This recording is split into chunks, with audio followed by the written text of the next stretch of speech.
జమ్మూ కాశ్మీర్లోని పహల్గామ్లో జరిగినటువంటి ఉగ్రవాదుల దాడిలో మరణించినటువంటి భారతీయులకు నివాళులర్పిస్తూ నంద్యాల జిల్లాకు చెందిన ప్రముఖ చిత్ర కళాకారుడు కళారత్న చింతలపల్లె కోటేష్ గీసిన చిత్రం అందరినీ ఆశ్చర్యపరుస్తోంది. జమ్మూ కాశ్మీర్లోని భారతీయులపై ఉగ్రవాదుల భూతం దాడికి పాల్పడి దాదాపు 26 మందిని పొట్టన పెట్టుకుందని, దీంతో భరతమాత కన్నీటి పర్వతం అవుతుంది అన్నట్లుగా ఈ చిత్రాన్ని గీశాడు.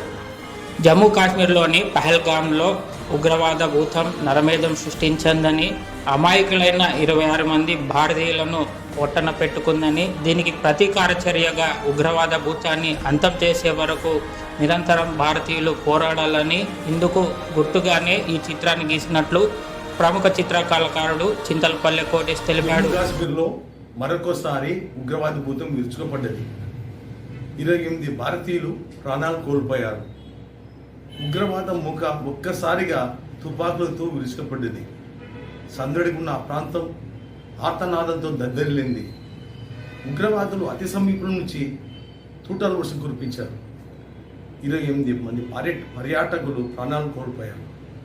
తమ బిడ్డను చూసి భరతమాత కన్నీరు పెడుతున్నట్లు కుర్చీలో కూర్చొని వికటాసం చేసిన ఉగ్రవాద భూతం, నెత్తురు మరిగిన రాక్షసులు, రక్తదాహం తీరలేదా? ఎన్నిసార్లు అమాయకులు ప్రజలు కోల్పోవాలి? ప్రాణాలు కోల్పోయిన వాళ్ళు దిగ్గజలై పడి ఉన్నారు. మరణించిన వారికి నా సంతాపం వ్యక్తం చేస్తున్నాను. ఇక నేను ఉగ్రవాదంపై దృఢంగా మన భారతదేశం పోరాడాలని కోరుకుంటున్నాను.